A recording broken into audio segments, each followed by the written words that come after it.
Hi, I'm Maryanne Van Ens. I'm a recovery coach and IOP director for Samaritan, and we're here to talk about gratitude today.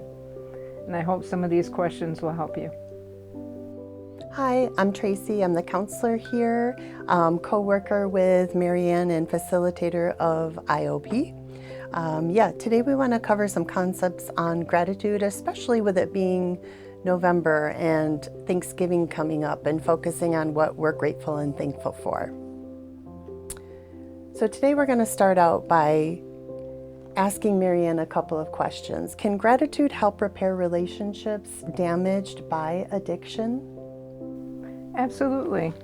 By focusing on what happened, nothing can go forward and be positive. So we have to look at where we are today and be grateful for our life, that we made it through, and to be kind to one another and not expect too much out of each other right away. Good stuff. I like that. Yeah. Expectations are a killer. So we just have to be kind, and allow each other to grow at our own pace. And, we can only make something better if both parties are willing to try. I agree. And if we're grateful for each other and where we are today, anything's possible. And it's really nice that we are partners. We are friends and coworkers and partners, and I think we both practice a lot of gratitude, so it's a nice reminder that we can give to each other. Every day. I'm grateful to have a partner like you. And I am as well.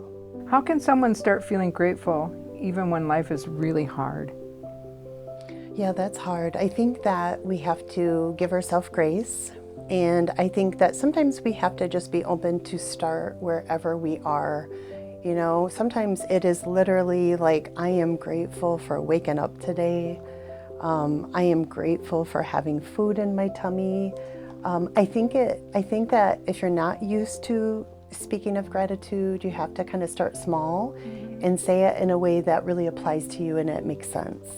I think that's so true. I think if we start with the little things, once we start doing the little things, it's easier to do the big things, because the big things are really scary.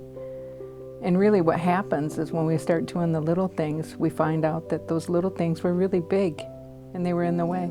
Yeah, in practice really does make perfect. It makes it, so if you practice the little things, you will get to the bigger forms of gratitude. You just have to be really patient with yourself. It will come. Yeah, I agree. It'll come. So Maryanne, how do gratitude and humility connect in the recovery journey? That's a really good question.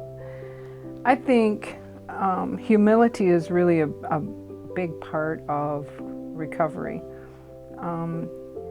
If we think we have it all figured out, I don't think that we can grow and be as grateful as we can by saying or being vulnerable and letting people know that we're struggling and that we don't know all the answers. So I think that brings us to a part where people can help us, and then we feel grateful that they're helping us. And then it also turns into being grateful for being part of something bigger, than ourselves. We're a part of a recovery community. So I think the humility has a really big part. And I think that's where the magic happens, because, you're kind of getting help, but you're giving help, and you never know how that's helping maybe yourself or that person sitting next to you. And personally, I think, working on a daily basis with people, it helps me be humble about my beginning and where I came from, so I can really relate to the people that are struggling. So to be humble is, and to have the humility to admit that we're wrong and we don't have all the answers, because nobody has all the answers. We're all just trying to get better, and we're just here to help facilitate, each and every one of you to find out more about yourself and to feel better about yourself. And gratitude is such a huge part of all of that. Are there simple evidence-based ways to make gratitude a daily habit? There really are. So For most people, I don't think that gratitude comes really simple and easy. I think you have to find a way to invite it and incorporate it into your life. So a lot of times you could do it anytime during the day, but I would suggest starting maybe first thing in the morning or maybe at a close to your evening, and just being able to have a quiet space to sit down and to kind of reflect and think about what you're grateful for. I know on my hardest days, sometimes I am just grateful for my bed and, my peaceful home and my family.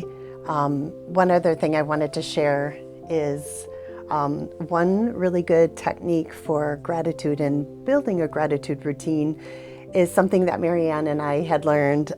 There's an author that wrote several books called Coffee Self-Talk, and it's an anchoring technique. So if you like coffee or you like tea, you would feel the warmth of the mug and then take a drink of it and kind of just let it warm you up inside.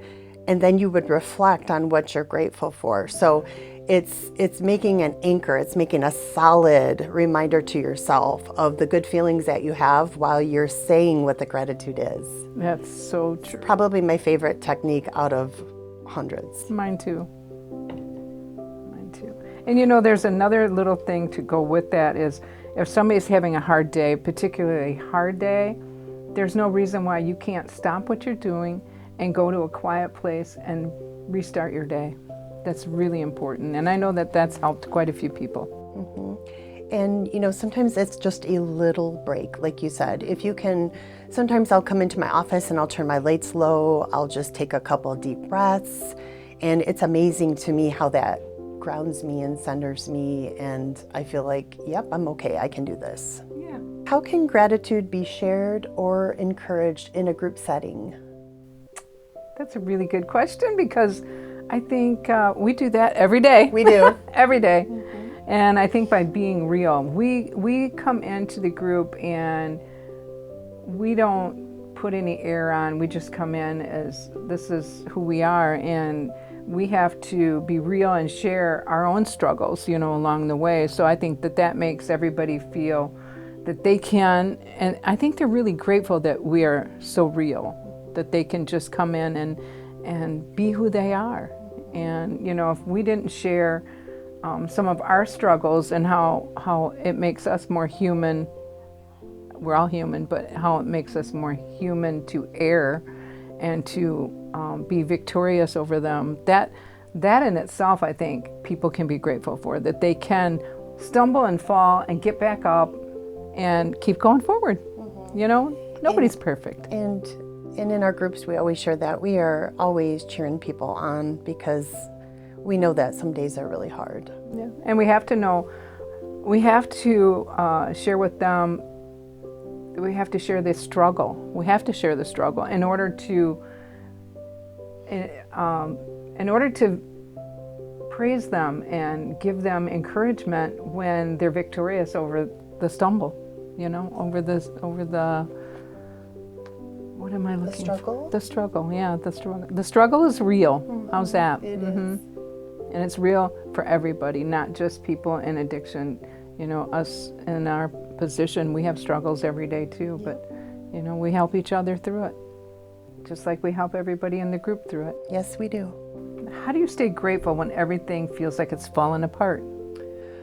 Whew, yes, that can be a struggle sometimes. I think maybe the first thing to do is, if you just can't even hear the words gratitude or positivity, maybe just find a way to ground yourself, meaning, get into your breathing, make sure your body and your mind are quieter or calm, and then really invite peace into your life.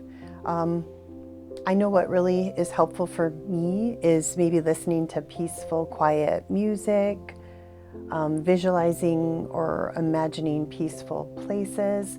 So if you can get your body to calm down, then I think your body will listen and it will be more open and responsive to be more gratitude. That's where the breathing comes in, right?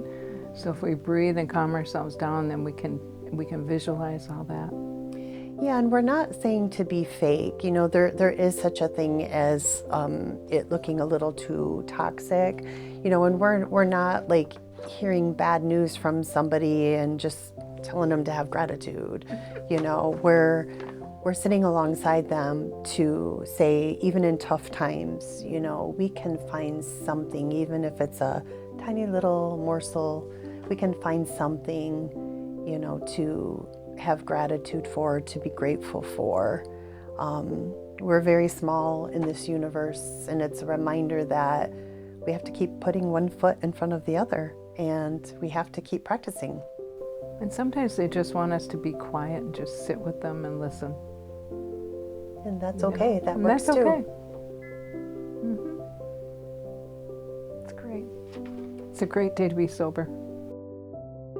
And it's a great day to have gratitude. I just know one fun thing. I haven't seen it really that much lately, but sometimes scrolling on Facebook, I will see some of my friends doing a grateful comment every day of the month of November because of Thanksgiving.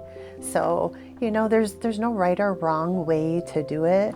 I just say, you know, learn about what gratitude is, find out how it works in your life, and I say work hard to apply it every day. And send something happy and funny to your friends.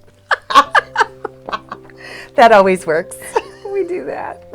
We do that a lot. We do. And then we giggle. Yeah. So if you're struggling or question yourself or anything, and you just really want to talk, we're here to listen. Just give us a call. Anytime. And we wish many positive blessings to everybody. We know that life can be really hard, but it also can be really beautiful. Thank you. Thank you. Happy Thanksgiving.